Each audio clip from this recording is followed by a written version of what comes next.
Special Agents Kyle Seraphin. I'm familiar with the name. Is that yes? I'm familiar with the name. I'm familiar with the name. I'm familiar with the name. Joining me now is a frequent guest of the show, former FBI Special Agent, whistleblower as well, Kyle Seraphin. Let's bring in Kyle Seraphin. He's the FBI whistleblower who helped expose government censorship of our First Amendment rights. Now, we only have this memo because a recently suspended FBI agent called Kyle Seraphin brought it to the public, and we're grateful that he did. Kyle, thank you so much for joining us tonight. He's the host of something that strangely is called The Kyle Seraphin Show. Follow him on Twitter. I'm Sebastian Gorka. I'll call you later. We'll talk guns. We'll talk optics. Perfect, man. God bless you, brother. Thank you for standing up for the truth, man. Thank you for coming on. Thanks. Well, so Kyle, thank you so much for joining us. Great chatting with you.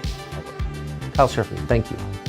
Kyle Seraphin, I can't thank you enough for speaking out. I knew you guys were out there, and I knew it was just a matter of time, but you got a lot of guts putting your face and your name to this. You're doing a service on behalf of the American people, and from the bottom of my cracked and broken heart sometimes, thank you very much.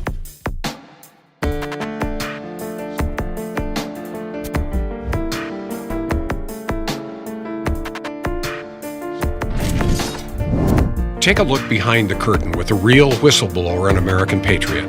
Prepare to embrace the uncomfortable truth because this program has no time for comforting lies. Here is civil liberties enthusiast, Second Amendment defender, and recovering FBI agent Kyle Seraphin. Hello, my friends. It is the Kyle Seraphin Show. We are rolling live right now from Liberty Hill, Texas, and that means that it is 8:30 Texas time. It is 9:30 Eastern time. Folks, today is Tuesday, October the 24th.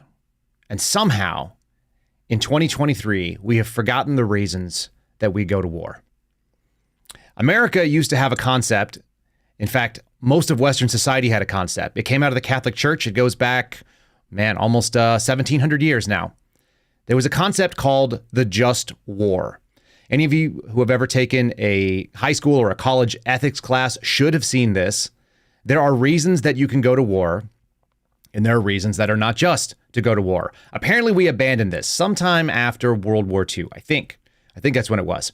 But we don't make the argument anymore that war is just. It's certainly not something that we are explicitly trying to meet the parameters of. So we're going to talk about just war. We're going to talk about the people that are arguing on behalf of an unjust war. And we're going to talk about some of the other things that are going on. Apparently, somebody tried to down a plane. Got some ATC audio for you. You guys will like hearing that. We're going to talk about what threats look like in the air. I will also refer you, if you want to know a little bit more about how unsafe the airways are, you can go listen to our 2 different episodes that we had with Sonia Labasco, who is a federal whistleblower. And she is, in fact, one of the people interviewed on the whistleblower panel for the police state, for the movie that we just had released yesterday. I know a number of you that were in the live chat have already seen it, and I think it's been compelling. There's an overwhelming number of people that are tagging me on social media, letting me know that at the end of this particular movie, you were on your feet, standing ovations, and singing the national anthem. I feel like in some ways that's what we need right now. We need just a little bit of patriotism. We need a little bit of hope. And we need to have the awareness of what's happening. So we're going to cover all those things. Let's see what else we got going on. There's some stuff going on with the COVID vaccines. We talked to you the other day about how the uptake on it is very, very low. This is obviously concerning to the mainstream media. You'll also know that they've increased the price. You think it's about money? Might be. All right, so let's do that. We're going to run first, just in honor of yesterday's first premiere, the theatrical premiere of Police State. We're going to give you the teaser again and remind you that you can see it again in theaters on Wednesday. That's tomorrow night. That'll be the last time that you'll be able to see it in the theaters. It's just a two event only, and then we'll move on and we'll cover the rest of the show. Ryan, let's go ahead and run that Police State trailer. I believe that is video number 6.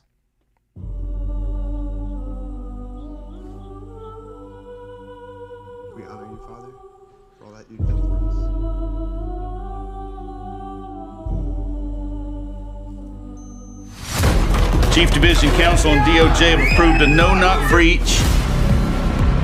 We want the subject to be on display, doing the walk of shame, full visual impact. Any questions? Are we becoming a police state? government told American citizens they couldn't go to church on Sunday. For the first time in my life, I'm saying to myself, am I going to get a knock at the door? FBI warrant, come to the door now! The Patriot Act and FISA were used against Donald Trump. These individuals have commissioned the biggest propaganda play in U.S. history. They don't go after the people that rigged the election. They go after the people that want to find out what the hell happened. We don't need to have a crime. What we need is a person to look at. And then we go find out what crime you did. FBI! Our focus is shifting. Our main priority as a bureau is going to be domestic terrorism. Really paints anybody who's right of center. If you're a pro-life, pro-family Catholic, they define you as radical. These are anti-government. We have freedom of religion and freedom of speech. Violent extremists, and they must be dealt with. We can do anything we want.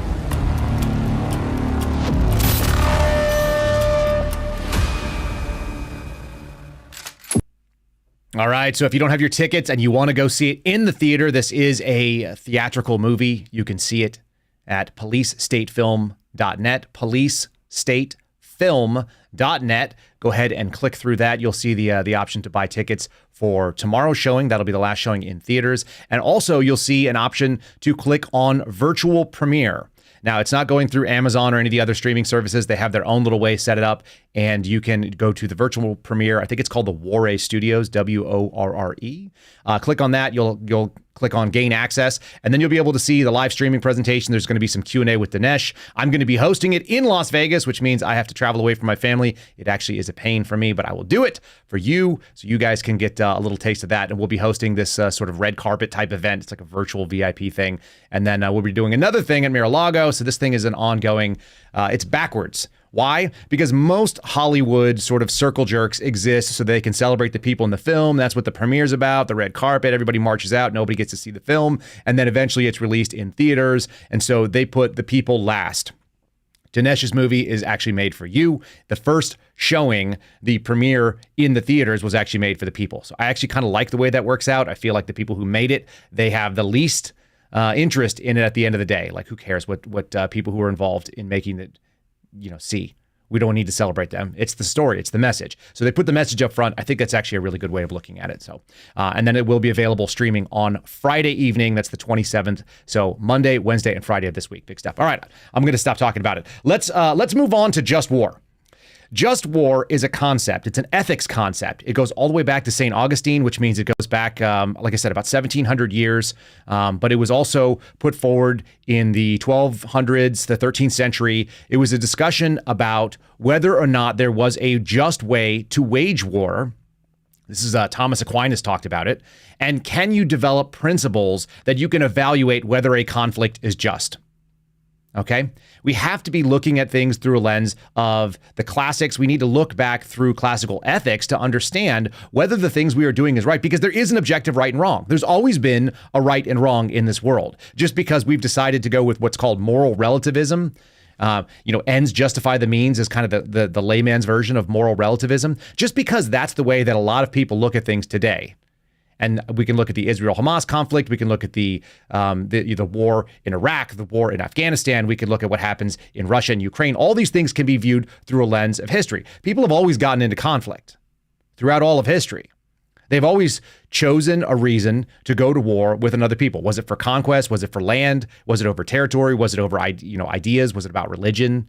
Okay. Was it said to be about religion? Like you had sort of the arguments on behalf of the Crusaders, but in reality, it was about trade routes or conflicts that were going to be resulting in power play positions for other European monarchies. There's a lot of reasons, and none of them are simple because humans are not simple. But there is a framework. And we're going to pull it up. This is going to be topic number 2, Ryan. If you pull it up, there's a number of different people. You can all do your deep research on it. I just like this graphic because it's got a tank that's sort of like levitating over the top of an open window. It looks really good. But let's talk a little bit about the principles of just war. There are 7, as I said. Okay. And the principles of just war are as follows. It can only be waged as a last resort, which means that diplomacy should be the default position. And I think we all kind of know that in America. If you want to be the good guy, You don't choose to go to war first. The good guy doesn't walk up to the bad guy and start off with a punch in the face. There are times when an attack is required, but it should be when there is no other option. And that doesn't mean that you try to do everything else first. It just means that you've evaluated the positions and they're not there. All non-violent options must be exhausted for you to be able to justify force in a just war. The war can only be waged if you have a legitimate authority. You must be an authority that is able to wage war. Are you protecting your own personal sovereignty? In which case, can you engage in violence to be able to protect yourself? You're a legitimate authority. What if you were to go up, see that there was some conflict that was happening, have nothing to do with either side of them, and just decide to weigh in on it?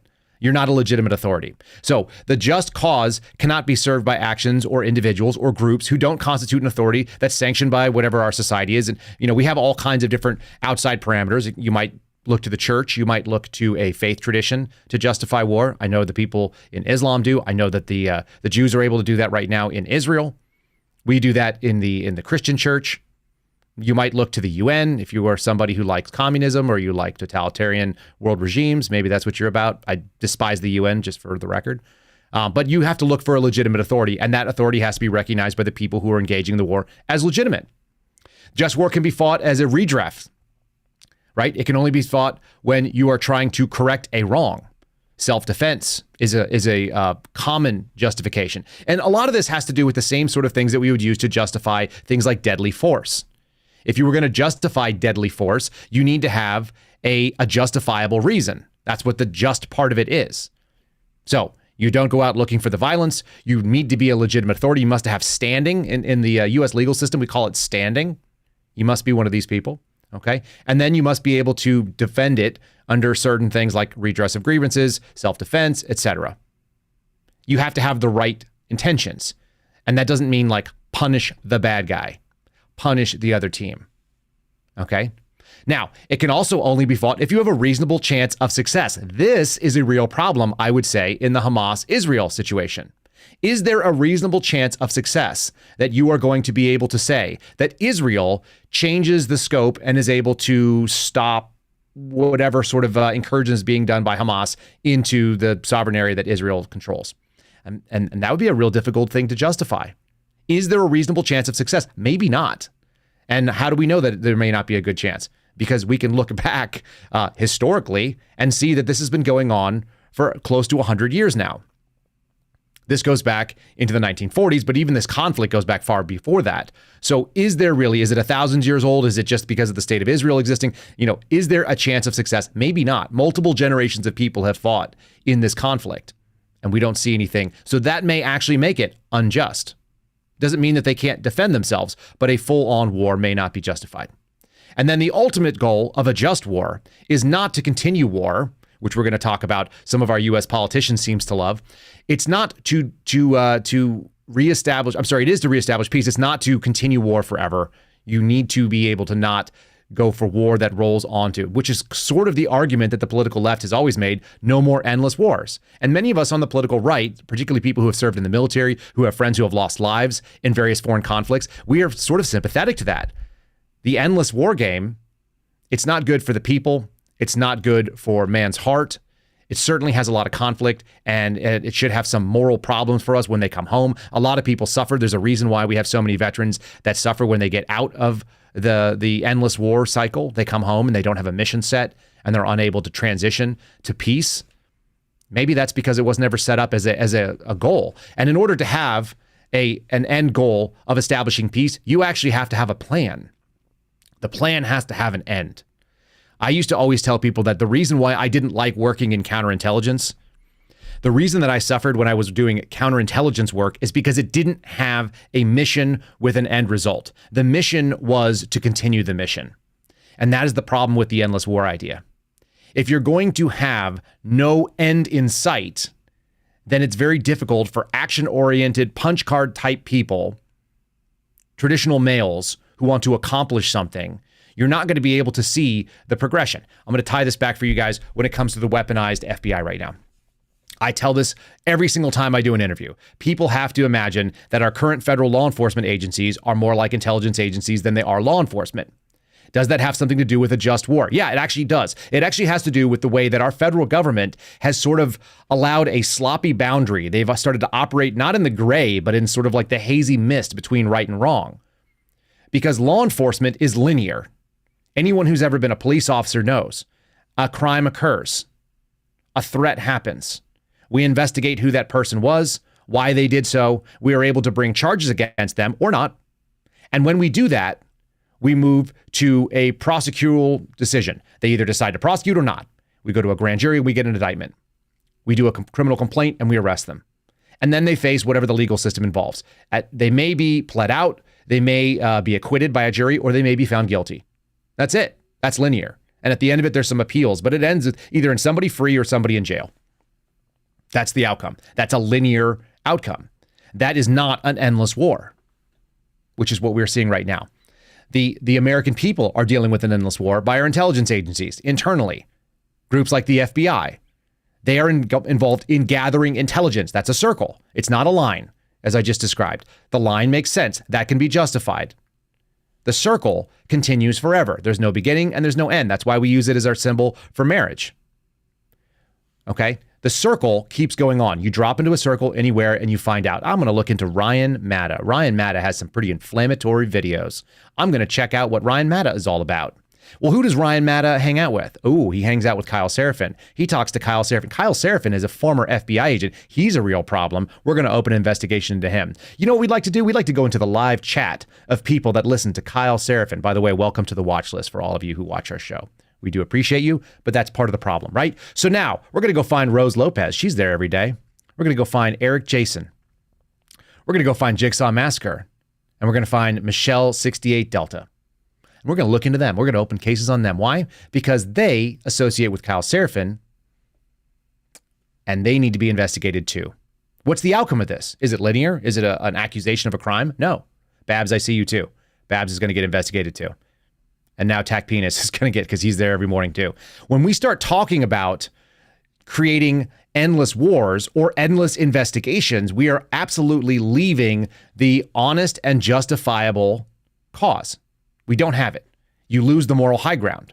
And that's one of the major problems I saw with counterintelligence. If we are looking for a spy, if you're looking for someone who is moving controlled parts, they're moving weapon systems or nods, night vision, something like that, you're moving that overseas, those are crimes. We can actually investigate that. If we're just investigating people, which many of you have heard on that trailer for Police State, then you are now in a place that is no longer justified. And our federal government has done that domestically, but they're also doing it overseas, I think. And here's how we know. Let's do video number 1. This is Mitch McConnell telling us his priorities as a Republican, as a so-called conservative.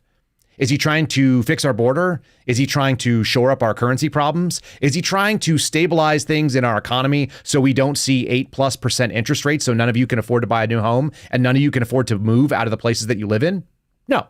That's not what he's interested in. Let's hear what the priorities of Mitch McConnell. This is 10 months ago. This is like before the glitch, and then we'll play some after the glitch, and you'll still see the glitch didn't change the way that he thinks about it. Just war is not on his mind. Let's do video 1. Let's roll that one. Making sure the Defense Department can deal with the major threats coming from Russia and China, providing assistance for the Ukrainians to defeat the Russians. That's the number one priority for the United States right now, according to most Republicans. That's sort of how we see the challenges confronting the country at the moment. Yeah, that's the number one priority of all of you, right? Most of you are Republicans. Many of you are conservatives, lowercase c, just independent voters that lean Republican because there's no other option. Is that your number one priority? Is that the priority that you look out in the world and you go, you know what?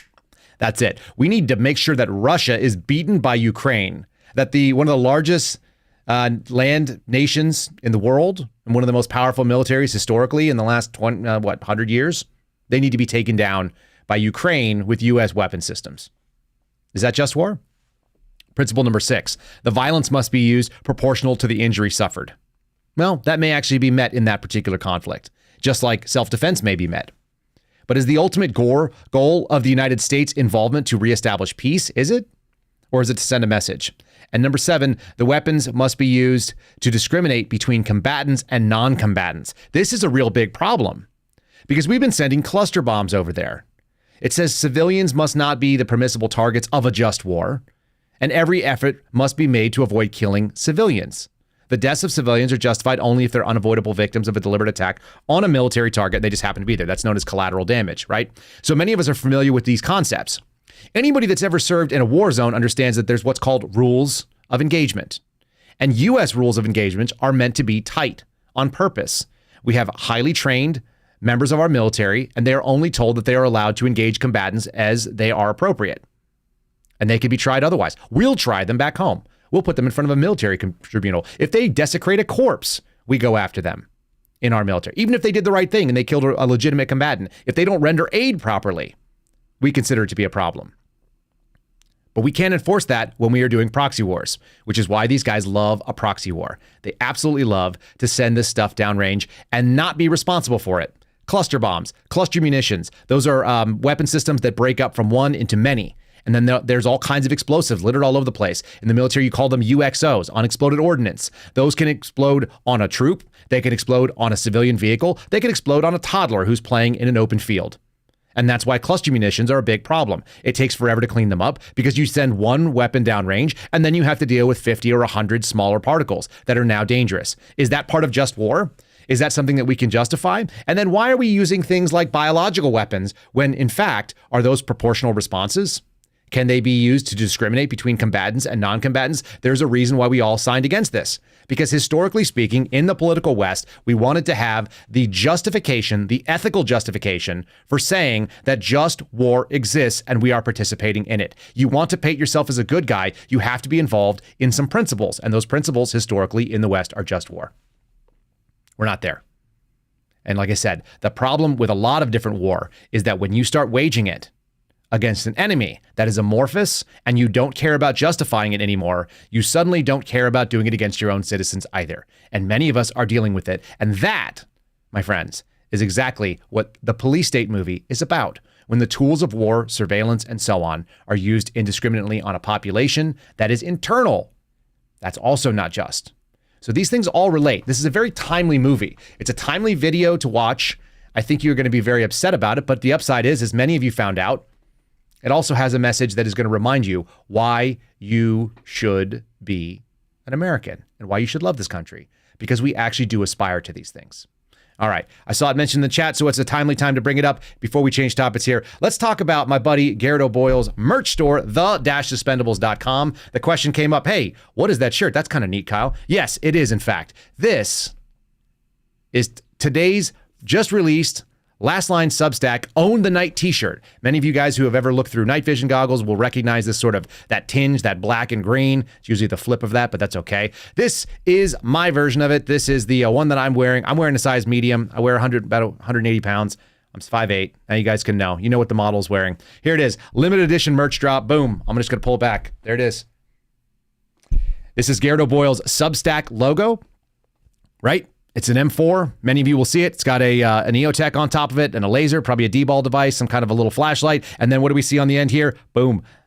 The pen. The pen can be mightier than the sword, except when the sword is mightier than the pen. It is the musings of Garrett O'Boyle. If you guys want to go to Last Line Substack, then check that out. It's thelastline.substack.com. You're going to be able to read Garrett's musings, his thoughts out there. It's by invite only, but I think he's starting to invite all of you. So if you're a listener and you let him know as you guys go and request to join his Substack, and you can actually support him specifically right there. You can be a funded supporter if you want to support the O'Boyle family and his musings. And once again, fantastic logo. This is a really cool logo to wear on. I guarantee you, I haven't worn this out in public yet. This is the first time I put this shirt on. I've been holding on to it for you guys for this limited edition drop. And that's how you do. The-suspendables.com. You can use the promo code Kyle if you want 10% off the shirt or 10% off anything else you buy there. The-suspendables.com. And, take the 10% off. It just says where it came from. All right, folks, let's keep pushing forward because the U.S. is, in fact, preparing for war. This is topic 3. This came from Breitbart. This came out yesterday. I'm going to pull up my article on my end. They're not being shy about it. Go ahead and bring up topic 3 if you would, Ryan. We're talking about, there it is. Sorry.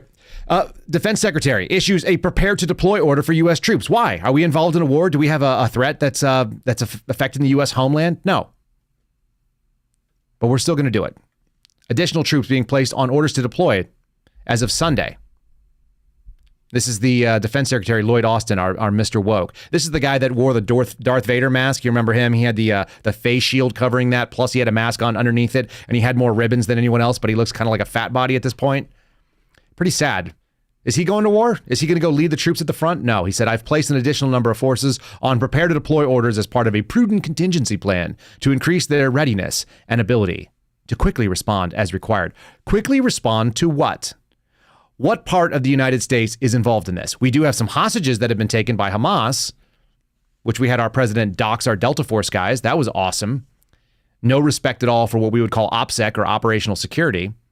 So the White House being run by children and maybe even like mentally toddlers who are putting out pictures of some of our most elite operators who spend their lives not being on social media and not cultivating a following and not trying to have a bunch of people know who they are because of what they do. The people that work in that area tend to be incredibly humble when it comes to discussing what it is they do for work, because that's the ethos of the quote unquote quiet professionals.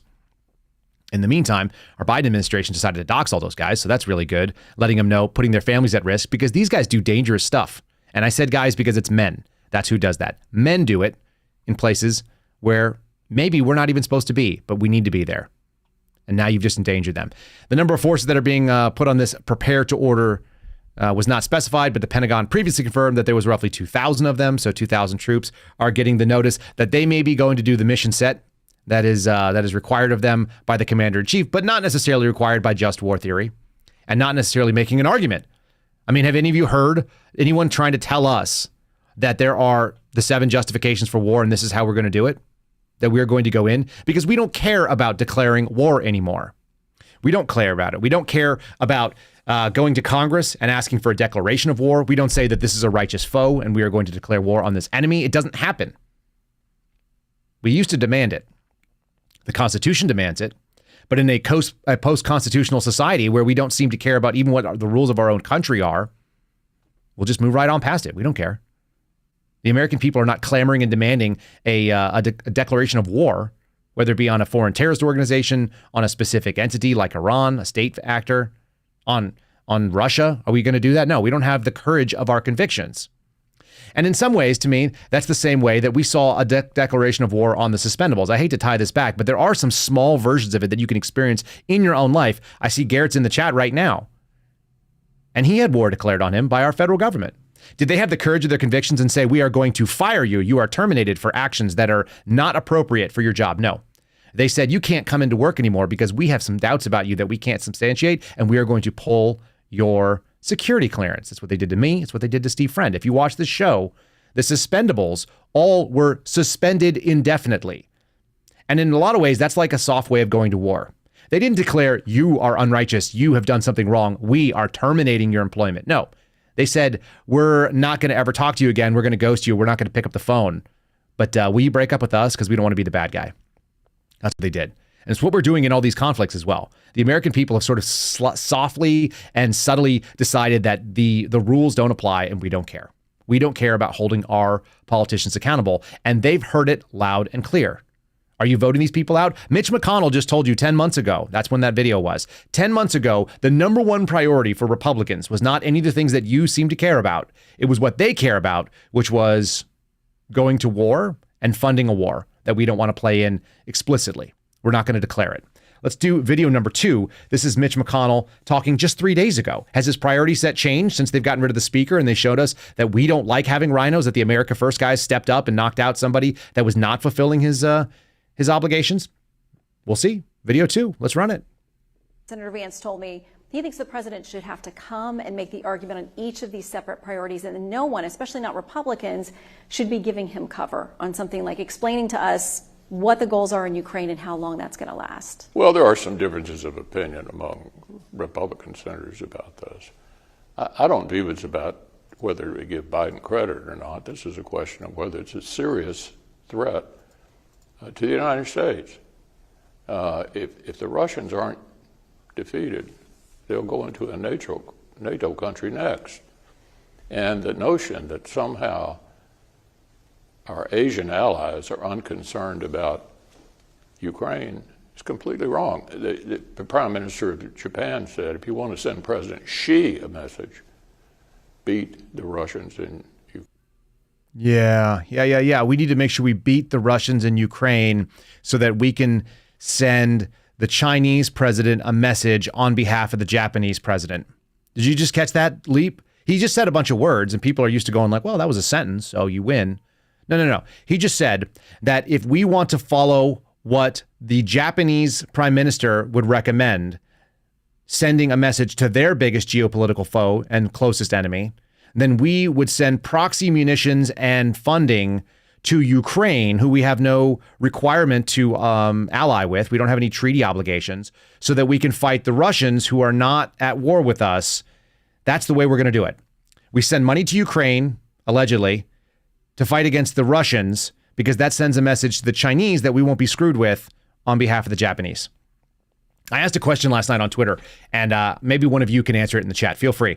This is one for you. You give me a 1 if you guys actually know anybody that is taxing their citizens. Are there any countries in the world right now that are taxing their citizens, taking the money from that taxation, whether it be income tax, whether it be property taxes, whether it be a VAT, a value-added tax, like a sales tax? Do they take the money from their taxes that they collect and they send it to the United States of America? Because we've got some problems here. We've got a fentanyl crisis, people dying on the streets. We just showed you that there's a guy trying to give free fentanyl to kids, right across from a school. We've got pedophiles that are living on the sex offender registry, and we can't find all of them. Some of them don't want to register. We got people coming in over our porous southern border. Apparently, we can't afford a border wall the way that we can pay for other countries. So we've got some problems here, right? Are we getting money from anyone else? Is anybody else able to find another country in the world that taxes their citizens and sends foreign aid to the U.S.? Just give me a 1 if you can think of one. I'll find out who it is. Anybody? No? And how about the Chinese? They might be the only ones. They might be the only people that are collecting money from their citizens in a taxation form and sending it to the United States. But are they using it to benefit us? Are they? Like things like the Confucius Institute? Are they just out here just doing like economic espionage and academic espionage and stealing all of our stuff blind, creating the 1,000 Talents programs and running like roughshod over all of our so-called protections? Are they using all of our National Science Foundation funding and then going ahead and just doing what they call tech transfer and setting up parallel labs that exist exactly the way they do in the United States, but we're going to pay an American professor of Chinese heritage or ethnically Chinese, we're going to pay them like $10 million for the $4 million worth of research they did in this country? Mary is confused. She said, what's the number 1 for? The number 1 is if you can name a country, put the number 1 and then give me the country. Give me one country that collects money from their citizens and gives it to the United States to help us. Because I can't find one. Certainly not in any benevolent way. That should be a problem for you guys, shouldn't it? And then our number 1 priority is that we need to give money to Ukraine and everybody else.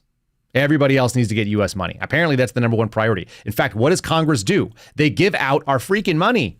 They give out our money, they take your money, and they give it to other people that they think are more valuable and more worthy than you, and they're doing so by borrowing even more money than we have. They're borrowing money that your grandchildren will have to try to pay off. So there it is.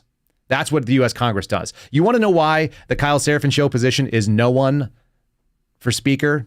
No one, the number 4 speaker. Hashtag no one for speaker.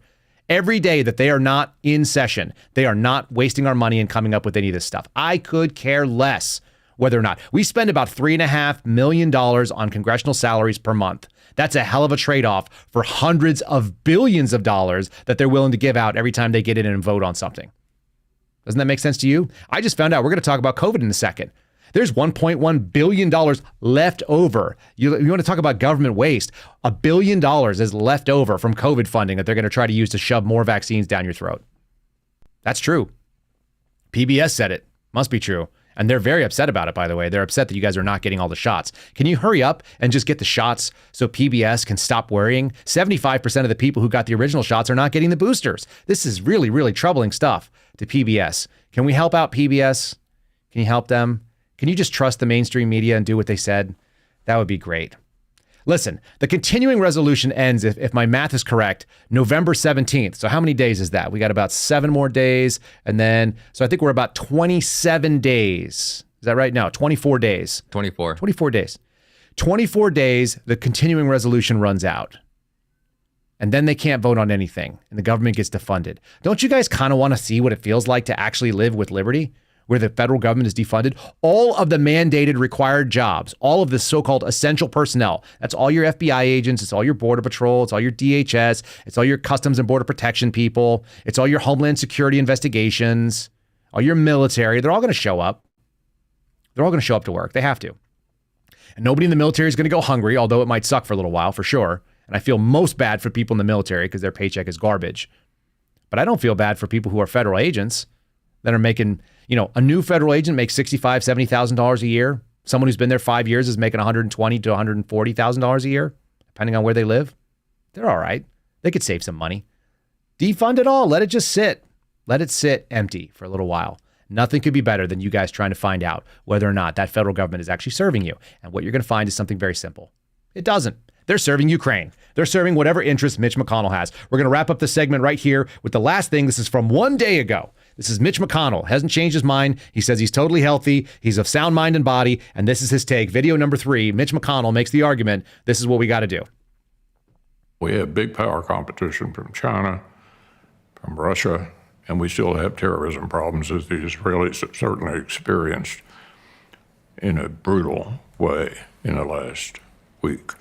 So I think it requires a worldwide approach rather than trying to take parts of it out. It's all connected. The Chinese and the Russians said they're now friends forever. Iranian drones are being used in Ukraine and against the Israelis. There's resistance among some Republicans, including here in the Senate, about bundling things together. Is it possible to pass Ukraine aid if it's not tied to Israel? I just think that's a mistake. I mean, I know there are some Republicans in the Senate and maybe more in the House that think Ukraine is somehow different. I view it as all interconnected. And you've said that you believe there is enough oversight of aid to Ukraine. Why hasn't that persuaded some members of the Republican caucus? If you look at the Ukraine assistance, let's talk about where the money is really going.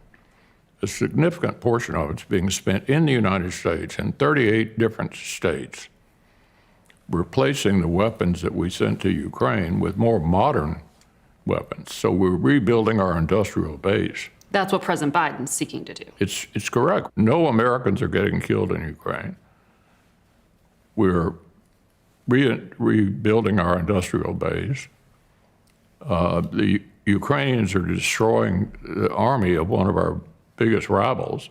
I have a hard time finding anything wrong with that. I think it's wonderful that they're defending themselves. And also the notion that the Europeans are not doing enough. They've done almost $90 billion. Hard to sit through. They're housing a bunch of refugees who escaped. I think that our NATO allies in Europe have done quite a lot. Wow. Look, no Americans are dying, and the Ukrainians are doing damage to our biggest rival. Rivals? Did you hear anything in the just war that said you can just go after your rivals? That sounds like envy. That sounds like one of those sins that you might want to try to avoid as a country. And also, let's just be real. No Americans are dying. So it's fine. So it's fine, says Mitch McConnell. No Americans are dying. Holy crap. Just saying, when you just lay it out there, I mean, this guy is too old to think ahead of himself right now. Even as slowly as he speaks, he can't get ahead of his own words. They just fall out of his face hole like that. And what did he say? He said, we're rebuilding our war machine here by giving off our old munitions. Well, if they're effective at fighting Russians, why do we need new ones? Because he wants to be able to spend money in 38 states. And he's on board with whatever President Biden's doing. So much for having two different parties, one trying to conserve our values, one trying to conserve our flipping money. Nope. We're going to give it away so we can buy more of it. Just the fact that this guy is out there telling you, look, nobody from my country's dying. It's good to go. It's good to go. We're not going to take any responsibility for what's happening right there. And how would you see this if you were on the other side? I like to do a thing I call the mirror test. You want to do something? It's like, okay, is this racist? Flip the races. Put the mirror up. Boop.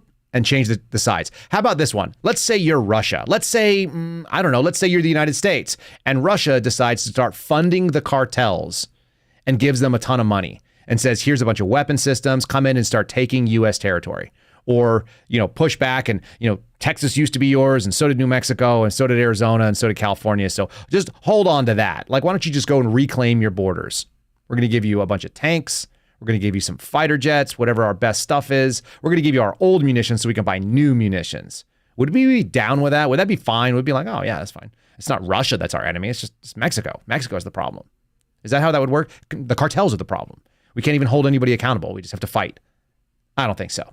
I think that you are picking a fight with a Cold War era foe because you're 1,000 years old and all you want to do is see more spending on military projects in the United States. As long as no Americans are dying, that's going to be the rallying cry. That doesn't fit into just war. It's not a just war.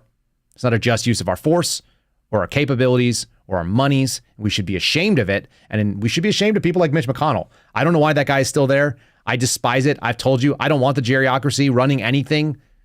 They have old ideas. And they have no skin in the game other than money. And they're not going to live with the outcomes of this. He's not going to be around long enough to see what some of the downstream effects are of what he's been involved in. It's horrific. It's nauseating. It's the opposite of my friends over at Patriot Coolers, who actually do love this country and are making a fantastic product. Here it is. Check out my friends at Patriot Coolers. Go to patriotcoolers.com. Patriot Coolers with an S on the end of it. Use promo code Kyle. You'll get 10% off. That's a good deal. You're also going to help vets, people who signed up on good pretext and they said, I'm going to try to serve this country.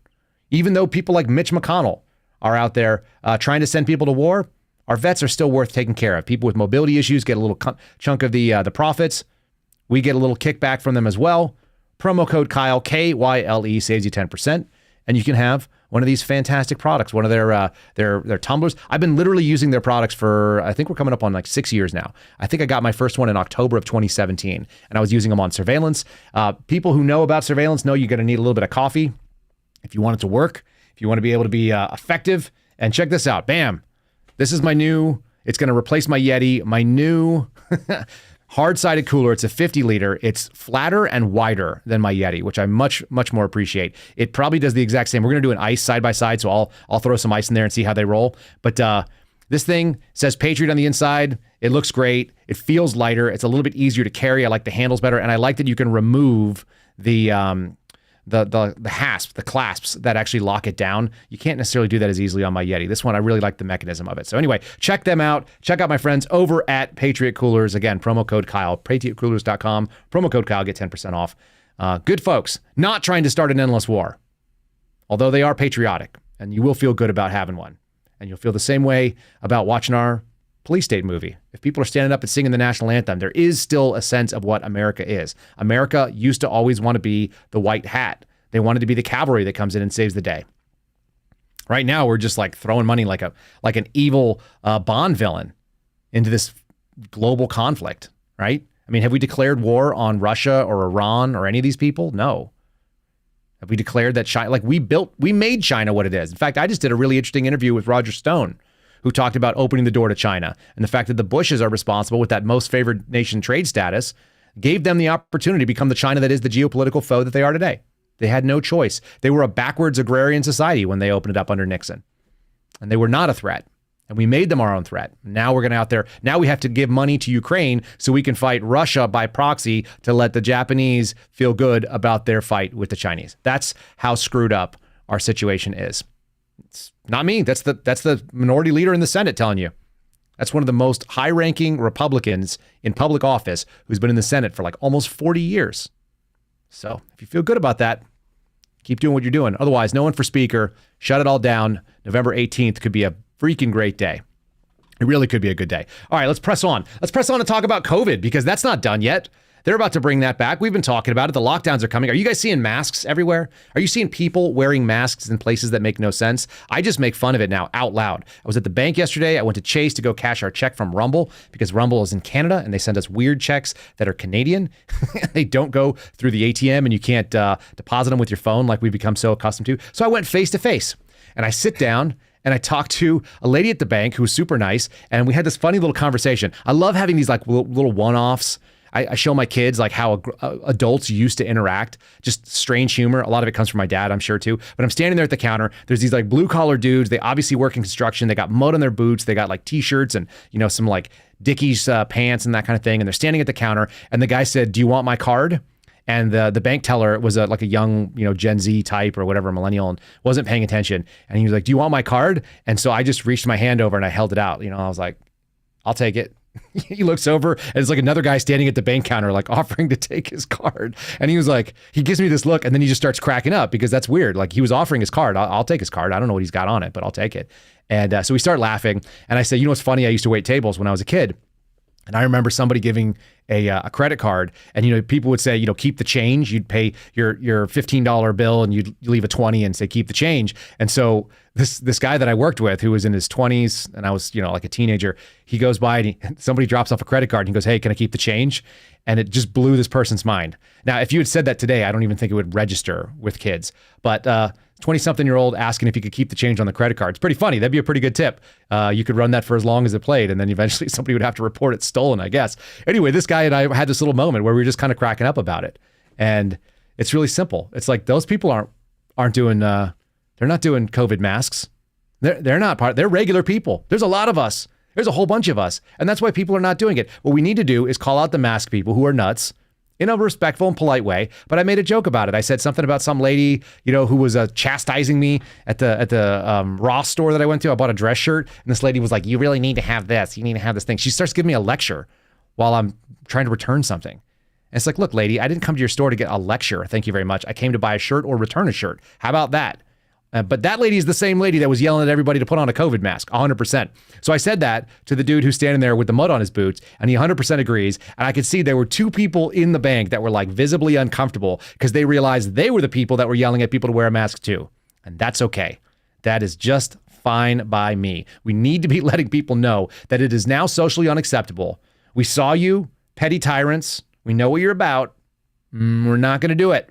We're not going to wear your mask. We're not going to get you shots. We don't want to pay for your stupid war. We don't even want you to go to work in Congress. Don't tell me that you need to get back to work for the American people. You're doing just fine. Do Jack and SHIT. We're down with both of those. I got little kids, so I have to spell it out. We're just fine with you doing nothing. Let's do that until the end of the year. We can get a speaker like maybe in January. You guys good with that? January speaker vote. That's what I want to see. Let's pull up this thing from PBS, number 4. This comes from NewsHour. This is about a month old, but it's still relevant right now. This is the new COVID vaccine is here. Oh, is it? Thank God. The Center for Disease Control and Prevention. We remember them, right? CDC. Don't you guys love the CDC? They recommend a COVID-19 booster for everyone. Everyone should get it. But most people are not going to, it turns out. About 75% of the people in the United States appear to have skipped last year's bivalent booster. And it's getting even worse. And nothing suggests that the update is going to be any better this time around. Good, people. Welcome to the team. Welcome to waking up. Okay. Urging people, this is so funny. This is from Greg Gonzalez, who's an epidemiologist at Yale. Oh, Greg. He says, quote, urging people to get the booster has really only worked for Democrats, college graduates, and people making over $90,000 a year. There's something really funny about that. This is what Dan Bongino refers to as the stupid smart people. Many of you guys know these people. They're stupid smart people. They are Democrats. They're college graduates. They make about $100,000 a year or more, and they're getting the vaccine, even though it doesn't make any bit of damn sense. They trust the science, I guess. Trademarked. Quote, those are the same people who will get the booster because it's not like we're doing anything differently to confront the inequities in place. What? Everybody who wanted to get this shot could get it. Everybody who didn't want to get it didn't get it. Anybody who chose to not get it has made a personal choice. Welcome to America, Greg Gonzalez. Gonsalves. Gonsalves. That's like a novel way of spelling Gonzalez. Anyway, Greg Gonzalez is really upset that you're not out there getting these boosters. And so then they quote a couple of things. The effects of the vaccines offered in 2021 have diminished over time. Oh, have they now? Shocking. Hopefully the myocarditis and the rest of the negative side effects have also diminished. I don't know if that's true, but it'd be nice if it was true. The permanent heart damage that many of you guys have sustained from this. Boosters have been shown to strongly protect people against severe COVID and death, and more modestly prevent infection. Those are objectively false claims. They're false, and they hyperlink to things that show that they're objectively false. It's absolutely incredible. The public broadcast system, PBS, funded by our tax dollars, actually hyperlinks to a number of different articles that say that it's actually false. And then they quoted the fact that, this is my other favorite one. There's another quote in this article that blew my mind too. It said, hospitalization and death due to COVID-19 has risen in recent weeks. And COVID remains a leading cause of death, with roughly 7,300 people dying of diseases in the past 3 months. 7,300 people died in the past 3 months from COVID, a leading cause of death. Allegedly. Okay? During the time that was studied, there's like 3.2 million people that die in the United States each year. In 2022, January to December, 3.2 million people died, according to the CDC. And 7,300 people died over a 3-month period. That makes it a leading cause of death. I mean, I guess it's probably on the leaderboard if you look at the top 25 causes of death or more. But man, is it the leading cause of death? They're claiming it's the number 4 cause of death, behind heart disease, which is multiple different topics, cancer, which is like every part of your body could have cancer, and unintentional injury, which is everything that kills you on accident. So there's that. And then COVID, allegedly, at 7,300 deaths in 3 months. If that, like, they play with the numbers so much, they just cannot be honest with you. And then the other fun thing is this. I read they did some polling, and this is how they came up with the numbers that 75% of people that got the previous booster are not going to get the next one. It said they've ended the public health emergency. This is like a pearl-clutching moment for a so-called independent source of health policy research and polling called KFF.org. KFF.org, cited by NPR, this is from April of this year, said that there are going to be some real serious impacts because Biden ended the public health emergency, the PHE. The impacts that it's going to have on healthcare system, 1 in 5 adults have heard nothing about the Biden administration's plan to end the COVID public health emergency. The Biden administration doesn't get to end an actual public health emergency. It just gets to have a declaration. The declaration is PHE. It's a made-up term. It's government. It's going to shut down on November 18th. You got no interest in having the government call this stuff out? Do that one. It says 6 in 10 adults, about 59% of them, think that ending the public health emergency will have no impact on them. COVID is over, has been over. They're going to try to bring it back. It doesn't make a difference. The polling already shows 60% of people think that it makes no difference whatsoever. Half of them said it'll have no impact on the country overall. 46% said that. The end of the public health emergency is a bigger concern to some groups who have been more negatively affected by the coronavirus pandemic, including, it's always going to come to race, isn't it? The people of color and those with less money. And yet, the people who are the most affected, according to this silly study, the most affected people who have lower incomes, probably, would you say, under $90,000 household incomes, the non-college graduates in the world, or the people who are just out of college, apparently they're not the ones who are taking the COVID vaccine. It's the rich people that are making $100K or more, and we'll call it middle class, but it's not even rich anymore. It's not even middle class anymore, I guess, because Biden has decided to inflate our currency so badly. But if that was the case, this would be the piece. So another little fun thing is they cite this study, and the study, which had a couple of different people who had some known conflict of interest because they had worked on behalf of Pfizer with other research, obviously. The other research that was being funded by Pfizer has nothing to do with what they said in this particular study. This was called Estimates of Bivalent mRNA Vaccine Durability in Presenting COVID-19 Associated Hospitalizations and Critical Illness Among Adults with and Without Immunocompromised Conditions by the Vision Network. This was taking place between September of 22 and April of 23. That is the full name of the study, which is absurd. It's absurdly long. This is what was linked to in this PBS article. I read the first 3 pages of this. I have a relatively high IQ. I have a college degree. I studied science when I was in college. I couldn't make heads or tails of what the hell they were arguing. I looked at it, and it basically says we had a control group, and it had people with and without the vaccine in it. Then we had the case study group, and they had with and without the vaccine, and some of them did get the booster and some of them didn't. And at the end of it all, basically the booster is totally ineffective. It has less than 25% durability at 179 days in. That's 6 months. It had 24% viability for people over the age of 18 between the 3-month and the 6-month period. These are useless shots. But they did mention in the article that the shots have gotten more expensive. And that's the really funny thing to me. You ready for this one? Because there's nothing more fun than this. Apparently, Pfizer needs more of your money, and so does Moderna, and that's why they have quadrupled the price of the vaccine.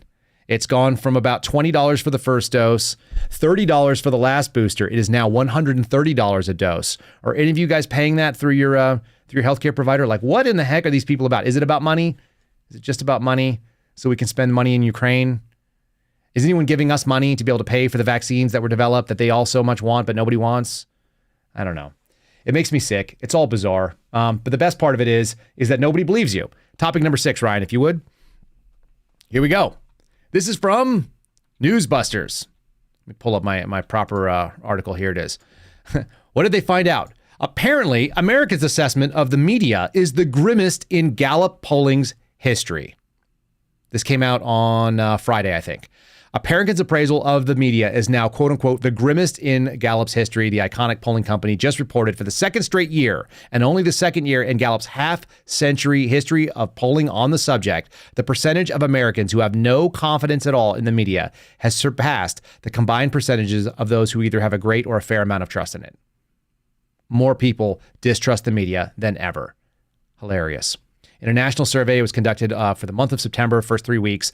Gallup asked U.S. adults to rate their trust in the media fully and accurately reporting and fairly. Fully, accurately, and fairly was the things that they were doing. The question, in general, how much trust or confidence do you have in the mass media, such as newspapers, television, and radio? And when it comes to reporting the news fully, accurately, and fairly, a great deal amount, a fair amount, not very much, or none at all. A record 39% of people said they have no trust at all in the mainstream media, while 32% said they have a great deal.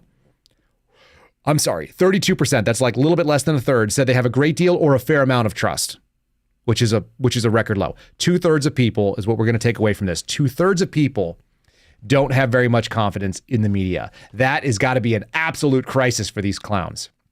But it tells you about the rise of mainstream media falling and the rise of the independent media, groups like us, people like my buddy Dan Bongino, people like Dinesh D'Souza, who are going out there and does a podcast every day, sharing information that is not being covered by your mainstream when they're doing puff pieces with guys like Glitch McConnell, right? And that's what they're doing. And they're covering favorably. Like right now, they're all in on Israel. But you're also seeing people pushing all in on Hamas because they're lefties. And they have to. The academic community is actually very distressed with the mainstream medias who are going after and saying, something about the occupation. I want to do a correction because we always do a little bit more of a correction. We'll always give you the nuanced take if we can. And yesterday I showed you a video of a guy getting trapped in a group of violent protesters in Minneapolis that turned into a riot. I would say they blocked off the zone and they went after. There was an old man. That's still true. None of that has changed. The guy who took that video has enhanced it and he has released a statement. His name is Zachary something or other. We'll play him in a second here. But he released a statement saying that he wanted to make sure that people understood that that old man was a danger to those hundreds of people that were surrounding him and beating the shit out of his car. I can't help it. I just swear. Sorry. Let's play video number 4. This guy makes me sick. Wait at the end. Don't make sure you watch video 4 all the way through. You're going to see that Black Power Fist, a.k.a.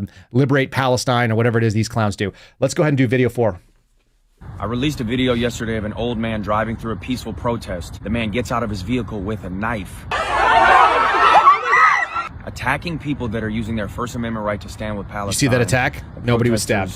Were shocked and tried to push him back into his car so that they would not be hurt, which is when the man literally drives through hundreds of peaceful protesters. The video I took takes place seconds after the man drove through the crowd, in which you can see people chasing after him.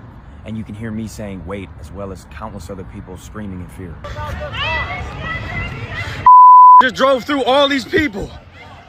Since I released the video less than 24 hours ago, I have received over 500 hate-filled emails, as well as multiple death threats.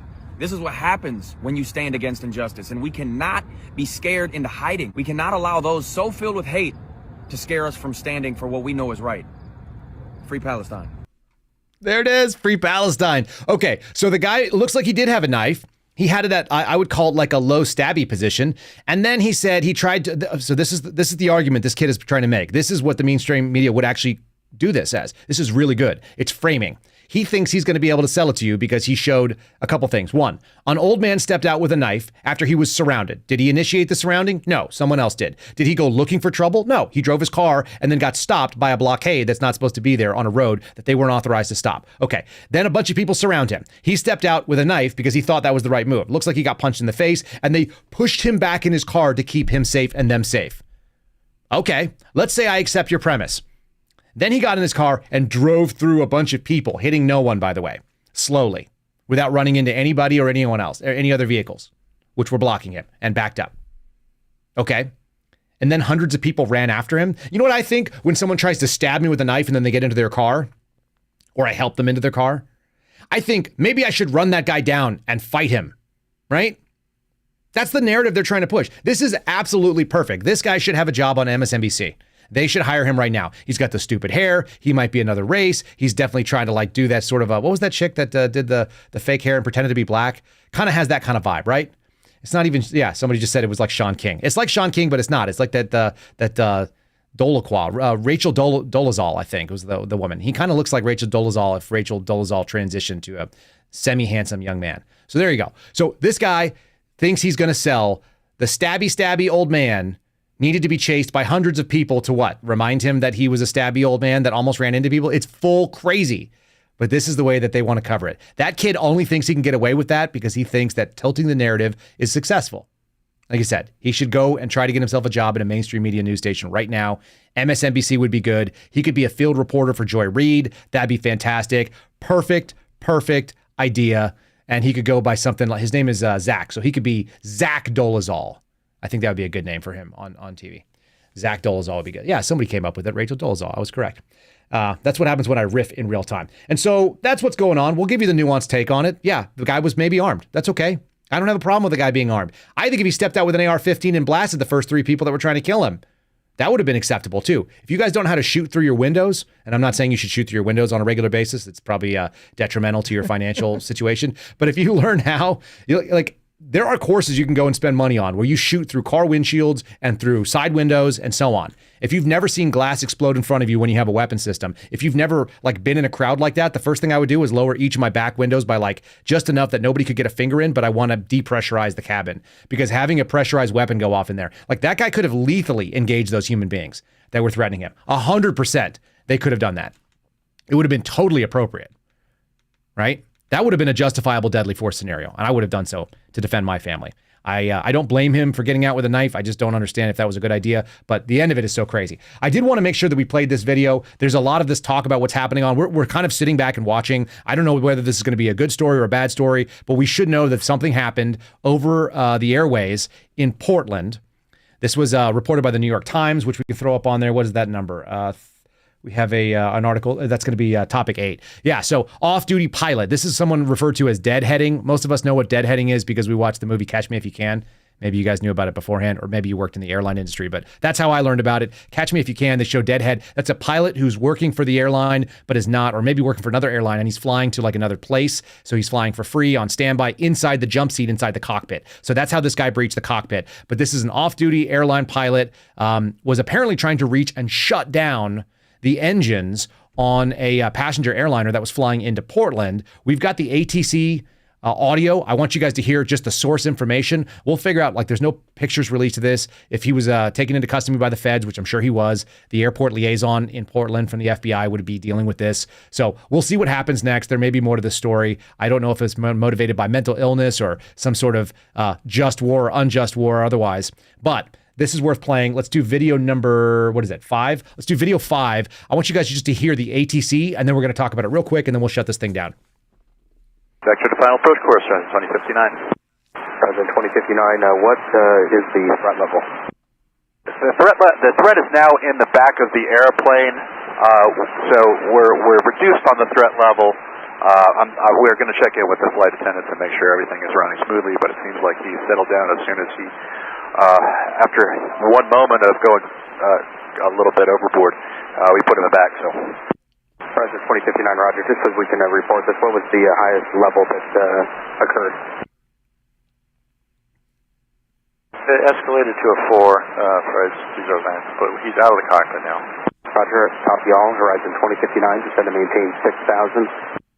6,000 now, she's in like that. President 2059, when you get the gate number, we'll coordinate that as well. Thank you.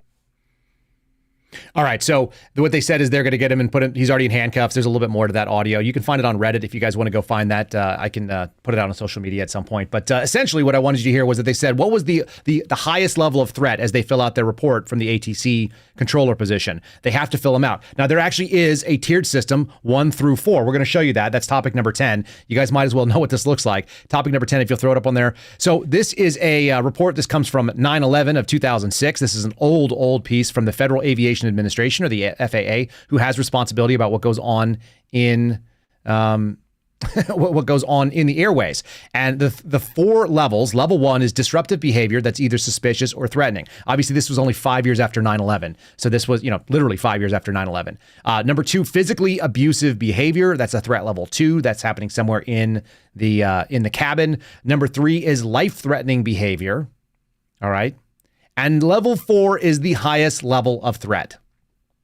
Now, this guy actually had probably life-threatening behavior, a level 3, but he was already inside the cockpit, which they've hardened and made set behind. I would not be surprised to see if there was not some changes in policy when it comes to who they're going to let deadhead and sit in there. Level 4 is an attempted or actual breach of the flight deck. Well, that guy was already inside the flight deck when he did it. So when you hear people say it was a 4 out of 4 on the threat level, part of that is because his physical location, any threat he had, was already going to be a level 4 because he was within the cockpit after the doors had closed. Okay, so that's the nuanced take on this thing. It may not be what it is. It may have been a mental health crisis. Somebody panicked. People do weird things. A lot of things have happened. A lot of people went and got COVID shots, even though they didn't make any sense, right? The other thing I was going to be reminded of is those death counters that you guys saw, which we may see come back, which would be really funny to see in the mainstream media. One of the reasons why no one trusts them is that there are approximate and estimated estimates. There are weak estimates of how many people died in a 3-month period at the beginning of this year, 7,300, right? That's a rough number. But supposedly, the mainstream media was running real death counts of how many people had died from COVID in real time on their mainstream news programs like 24/7. Do you guys remember that? They can't even get an estimate going back to the beginning of this year, the first 3 months, from a specific cause of death. Nobody knows how many people were dying. But the upside to it is they did reveal their hand. And of course, Americans are responding accordingly on the Gallup stuff. All right. I want to say one more thing, and this is worth topic. Bring up topic 11, if you would. I wasn't sure if I was going to cover this, but I want to, since we've already run right over my 1 hour. Look at this. Topic number 11 is really interesting. There's some warnings going on. This is the Catholic News Agency that is reporting this stuff, that bishops in Europe are concerned that marriage may not exist anymore in Europe. That is, it is like falling apart and disappearing. We're not seeing people get married. And that's one of the reasons why I think it's such a problem. When you start degrading the basics, okay, the basic things that we've always had in our society, men and women getting married together and establishing families. When you get rid of those things, you open the door up to some of the weird downstream effects, like not caring whether or not you're just in a conflict. It actually ties into where this just war problem is. When you degrade all the sort of fabric of society and you see what they called a cataclysmic decline in the rate of marriage in Europe, this is a bishop in the UK. When you have that cataclysmic decline, people stop caring about the other things they've always cared about too, which is like being the good guy in a conflict, all right? It's worth knowing that these are real problems and we should address them as such. One of the ways that you do it is going out there and doing the basic stuff like meeting your neighbor, going to police state with your neighbor, have a friend come with you and go watch it and enjoy sort of the normal camaraderie that have always existed between two people who don't have to agree with everything, but they still agree that America wants to be the good guy. That means we should care about whether or not we're involved unjustly in these conflicts. All right, that is our show for the day, ladies and gentlemen. We appreciate you guys joining us. We stream this thing live from Liberty Hill, Texas. It must be 9:30. It looks like 9:38 right now. Thanks for joining us. There were a whole bunch of you. We're seeing that our live chat is getting more and more busy. That's probably difficult for you guys to keep track of, but we really appreciate the support. And if you want to keep supporting us, you can visit us at rumble.com/Kyle Seraphin for the video version of the podcast. You will find the live chat there as we do it live every morning. You also can see the show notes, which are going to be in all of your Apple, your Spotify, your iHeartRadio, all these things, iTunes, and so on. You can scroll down to the show notes and leave us a 5-star review like this one, which comes from a fantastic name, I Blame the 1960s. Do you know? I Blame the 1960s, talking about, again, our state senator, Colton Moore interview. He said, Kyle, as a retired SOCOM aviator, a Georgia resident, and a daily listener to your podcast, I thought your interview was one of the best behind-the-scenes look into the travesty of what's happening in this country. Stay the course, brother. We could chat on True Social from time to time. Stay frosty at I blame the 1960s on True Social, American flag, 2 times. We appreciate it, folks. You can find us on all these places. Apple is our single biggest audience. That is why I go and grab the reviews there. But there's actually over 100. I think there might be 200 on Spotify as well. So leave us a review where we can find it. But if you want us to read it on the show, we're pulling them from Apple. Again, the Apple Podcast app. And I will try to find some on Spotify if that's all you're about. Anyway, thanks so much for joining us today. Make sure you hit the like button. It moves us up in the rankings on the leaderboard. We'd love to see everybody who enjoyed seeing this and sat through the video to hit that like button. It does move us up. And then we'll see if we can show you some rankings on here. We're starting to get into the point where people have to notice the show on Rumble. So we do really appreciate all of your support. Follow Ryan Matta on Twitter. That's at Ryan Matta Media. And folks, we will see you again tomorrow. God bless you. Be safe out there. Go get your tickets to Police Day, whether you're going to see the streaming or you're going to see it in theaters. And we'll see you again tomorrow morning. God bless. Thanks for listening to the Kyle Seraphin Show, streamed live weekdays on rumble.com/Kyle Seraphin. Follow Kyle on Twitter, Truth Social, and Instagram at Kyle Seraphin.